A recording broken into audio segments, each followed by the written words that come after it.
Olá, paz e bem, minhas irmãs e meus irmãos, saudade. Desejo que nossos dias de concílio, 34º Concílio da Diocese Anglicana do Recife, sejam dias de acolhimento às gotas de céu do terreiro da Ruá.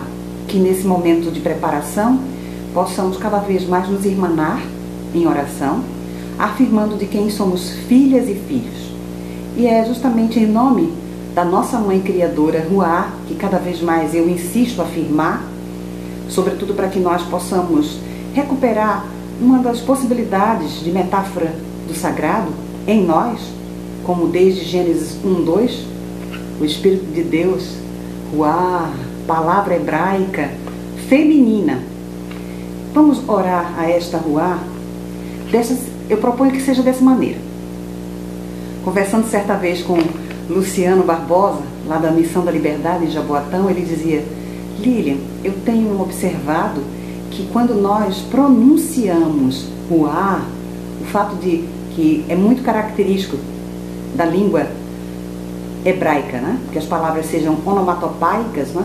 À medida que nós pronunciamos, nós sentimos, nós vivemos. Então, nessa perspectiva, essa é a nossa oração para este momento. Vamos inspirar, guardar o quanto pudermos o ar na parte baixa do nosso ventre, e quando liberarmos o ar, expirando, que busquemos pronunciar a Ruá que habita em nós. Vamos lá?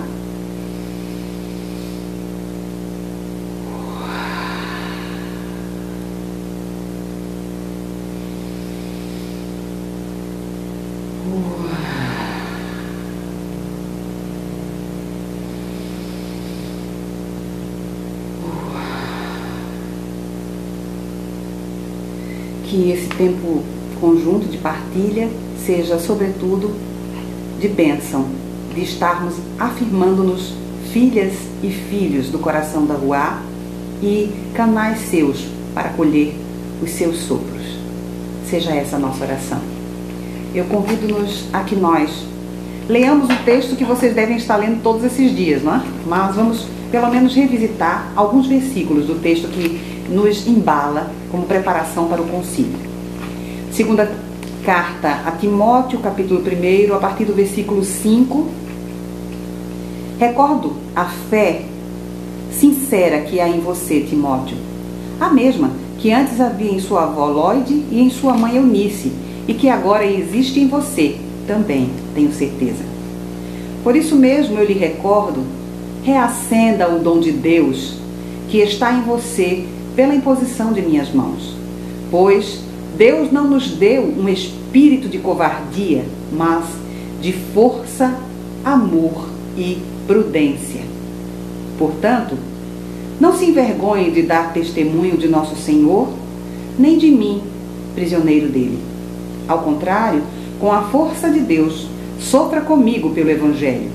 Deus nos salvou e nos chamou com vocação santa, não por causa de nossas obras, mas por causa do seu próprio plano e graça.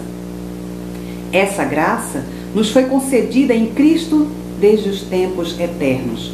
Agora, porém, tornou-se conhecida por meio da encarnação de Cristo Jesus, nosso Salvador. Ele destruiu a morte e fez brilhar a vida e a imortalidade por meio do Evangelho, para o qual eu fui constituído pregador, apóstolo e mestre. É esse o motivo pelo qual sofro tais coisas. Mas não me envergonho, porque sei em quem acreditei, e estou certo de que ele tem poder para guardar o meu tesouro até aquele dia. Tome, por exemplo, as palavras sadias que ouviu de mim, com a fé e o amor que há em Jesus Cristo. Guarde o tesouro por meio da Ruá que habita em nós. Palavra do Senhor. E para que de fato seja palavra do Senhor, encarnemos o que dela podemos aprender, para que possamos de fato ter teologia encarnada no cotidiano. O tema que nós vamos dialogar agora é justamente a espiritualidade e coragem para testemunhar na luta contra o racismo. Gratidão ao Bispo Peixoto e ao Deão Gustavo Gilson pelo convite para falar sobre esse tema que atravessa a minha existência, que atravessa o meu corpo como mulher negra nordestina. Gratidão. E eu quero compartilhar com vocês, vou mostrar aqui na tela, vou sumir um pouquinho, não sei se vocês conseguem ver tal qual, não sei se ajuda, porque a ideia era de ter um esquema que pudesse facilitar a compreensão do nosso tema, porque se este ficar para nós, depois eu posso mandar a foto desse desenho, cumprir o meu papel, digamos assim. Pois bem, bem menos preocupada em fazermos uma exegese do texto e bem mais ocupada em que busquemos encarnar as teologias que nós acreditamos, né? Que nós fazemos e vivemos, de modo que possamos transformar as estruturas injustas desde dentro da igreja, né? E que possamos, por exemplo, ter como eco do texto sagrado o enfoque do tema, que é a coragem de testemunhar, né? Eu quero nos convidar a primeiro enegrecer a afirmação que vem do texto bíblico, nos dizendo que a Ruá habita em nós e nos ajuda a guardar o tesouro que nos foi confiado. Não duvidemos disso, acolhamos isso com alegria e gratidão.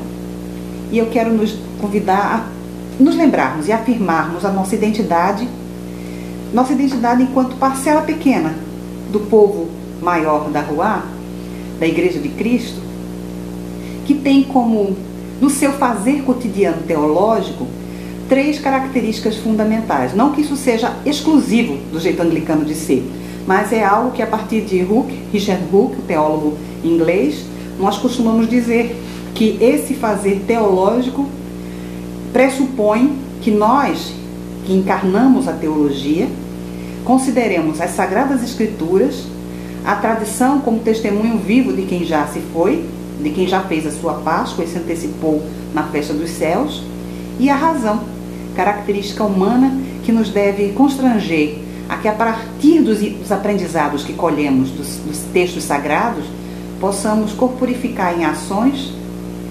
concretamente, maneiras, modos, jeitos de transformar as injustiças, para que de fato aqui e agora vivamos gotas de céu do terreiro da Ruá. Então, eu fiz esse esquema para primeiro dizer que nessa circularidade, a circularidade da espiritualidade, né? É essa abrangência da espiritualidade que eu gosto sempre de me referir a uma metáfora que eu ouvi com muita propriedade da minha mestra Rafinha, mestra de Reiki e de sabedoria ancestral de povos originários no uso de plantas fitoterápicas. Rafinha deu certo exemplo que eu gosto muito, eu já ouvi outras vezes, mas eu gostei muito da simplicidade com a qual ela compartilhou essa metáfora. A espiritualidade, pensemos que cada qual de nós, pessoas, somos como peixes, né? E a espiritualidade é como se fosse um oceano, nós somos peixes no oceano. Mas algumas pessoas, talvez entre nós, tenham aquário, né? O aquário, que também serve para acomodar peixes, né? É como a religião. Ou seja, essa metáfora do oceano e do aquário nos ajuda a melhor compreendermos a distinção entre espiritualidade e religião. Embora sejamos pessoas religiosas, embora nos afirmemos parte da tradição cristã, e mais especificamente da tradição anglicana, e por isso que eu quero enfocar no nosso jeito de pensar a teologia, e o pensar a teologia necessariamente significa corporificar a teologia, isso tem a ver com o nosso jeito de viver a espiritualidade, por entender que não há como separar, não deve haver essa dicotomia, mas sim essa afirmação de que é na vida cotidiana, nos corpos encarnados, que podemos sentir e sentimos a revelação do sagrado, a Ruá que habita em cada qual de nós, nos impele a que essa espiritualidade nos mova para transformar as injustiças que nos cercam, né? E que habitam a humanidade. E é sobre um tipo específico de injustiça que eu quero conversar com vocês, que é o racismo. Pois bem, pensando então as escrituras, a tradição e a razão, se nós buscarmos dar do tema que nos foi oportunizado refletir, né? A espiritualidade e coragem para ser testemunho na luta contra o racismo, temos nas Escrituras o eco do texto que nos fala sobre coragem. Porque o espírito que nos foi dado não é um espírito de covardia, mas sim de coragem, de prudência e de amor, para que possamos agir nessa realidade. E aí aprendemos do testemunho, inclusive o eco, né? Do testemunho de mulheres, das mulheres que foram citadas, Lloyd e Eunice, mulheres que influenciaram sobremaneira a maneira como Timóteo acolheu essa fé herdada e como ele corporificou, tornando-se inclusive bispo da igreja posteriormente. E uma fé que é tão marcante que o autor da carta o menciona da alegria da convivência pelo testemunho que é dado por Timóteo como referência, né, à valorização da ancestralidade dessa fé que ele herdou de sua avó e de sua mãe. E aí a razão, esse instrumental que nos deve ser caríssimo, tanto quanto as escrituras e a tradição, nos convida a quê? Ao enxergarmos a realidade na qual estamos inseridas e inseridos, percebermos as injustiças diante de nossos olhos, a razão nos cobra, nos constrange a que esses elementos se imbriquem de modo que nos fortaleçamos para agirmos diante dessa realidade, para transformá-la, tendo como referência, por isso a cruz no centro, o testemunho de Jesus Cristo, a quem nós nos dizemos seguidoras e seguidores, discípulas e discípulos. E o racismo, como temos bem visto, e outro dia conversávamos numa live na Diocese Anglicana de Brasília, eu, como sou também ativista feminista negra e participo de duas redes de mulheres, a Rede de Mulheres Negras de Pernambuco e a Rede de Mulheres Negras Evangélicas, né? Nas duas redes, nós escutamos os ecos dos clamores desde dentro, mas também de nossas manas negras, cujos filhos têm sido assassinados pela mão do Estado através da polícia. E a cada, como sabemos, né, é algo que precisa ser repetido sempre para que nós atentemos à gravidade do problema. A cada 23 minutos um jovem negro é assassinado, e com o assassinato de um jovem negro, toda uma família fica comprometida na sua integralidade de vida. Ou seja, se nós percebemos e se raciocinamos com a mente de Cristo, de que se uma vida é aviltada, a humanidade está sendo aviltada, se a caracterização ou a classificação de pessoas pelo critério raça, por características fenotípicas, se essa racialidade tem sido utilizada para legitimar as violências contra corpos negros, corpos indígenas, corpos ciganos, corpos de pessoas que se autodeclaram pertencentes às tradições matrizes africanas ou afro-indígenas ou indígenas, nós precisamos realmente nos incomodar, porque isso diz respeito a nós. Quando uma vida é aviltada, nossa vida é aviltada, porque toda vida é sagrada. Porque como pessoas cristãs, e como pessoas cristãs anglicanas, temos repetido muitas vezes, e de fato acreditamos assim, precisamos demonstrar mais isso, não? De que toda pessoa foi feita à imagem e semelhança de Deus, conforme lá o primeiro relato bíblico da criação, no capítulo 1, né? Se assim é, se eu avilto uma vida humana, eu estou aviltando ao próprio Deus. De modo que, para assegurar o sagrado na existência humana, é preciso que nós possamos lutar com toda a coragem e força, com prudência e com responsabilidade para transformar essa estrutura injusta que tem como base estrutural o racismo, que nos ensinou no cotidiano, mesmo a nós, pessoas negras e negros, né?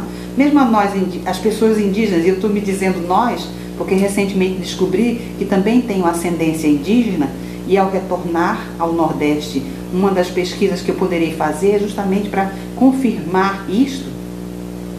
Me encanta muitíssimo que nós possamos perceber que essa realidade na qual estamos inseridas nos deve constranger, a partir do testemunho de Jesus Cristo, a que façamos algo para transformá-lo.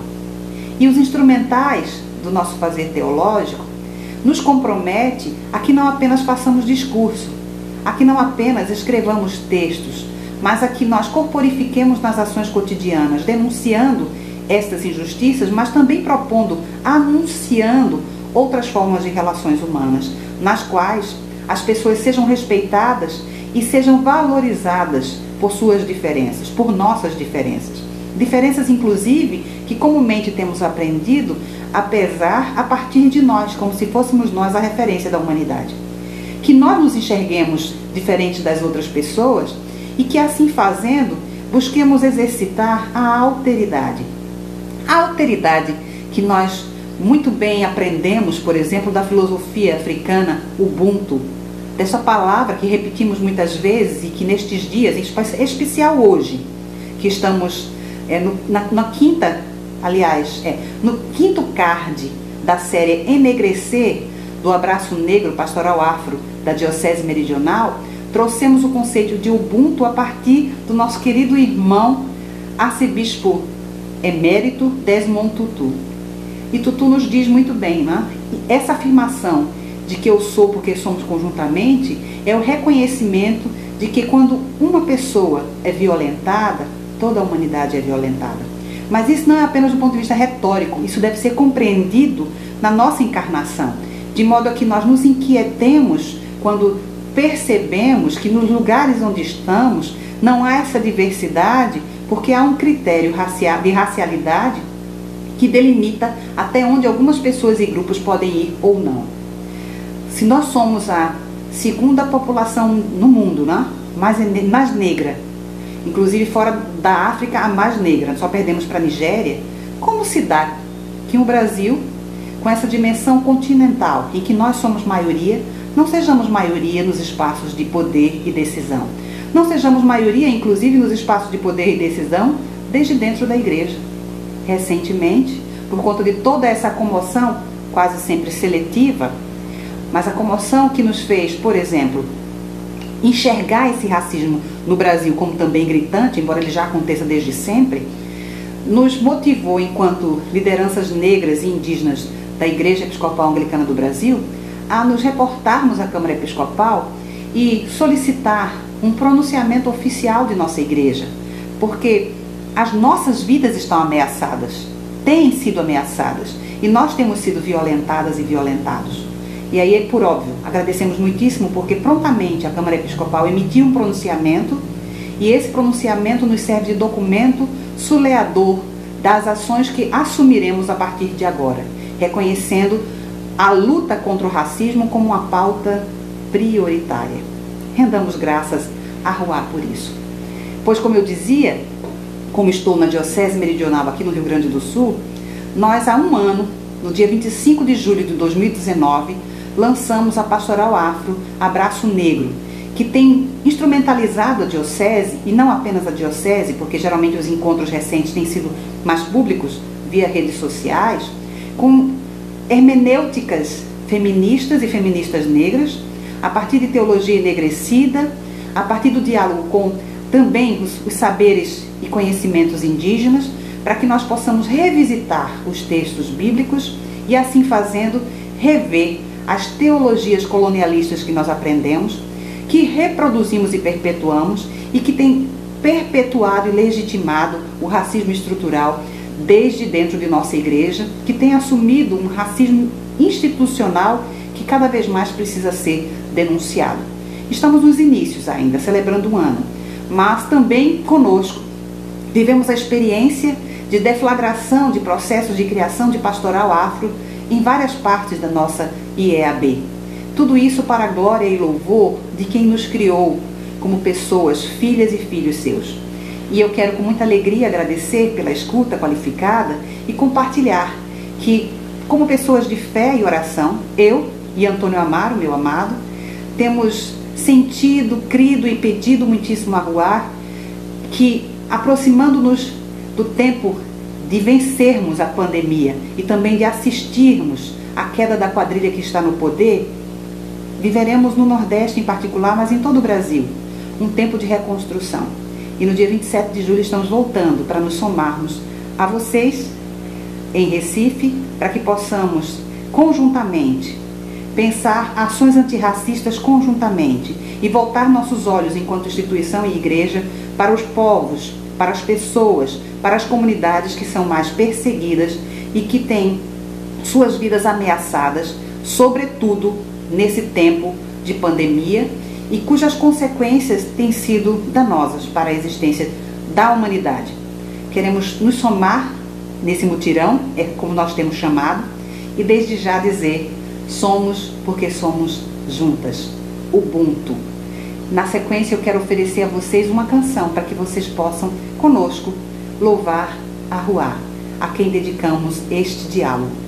Até breve no concílio. Cheiros e bênçãos. Gratidão.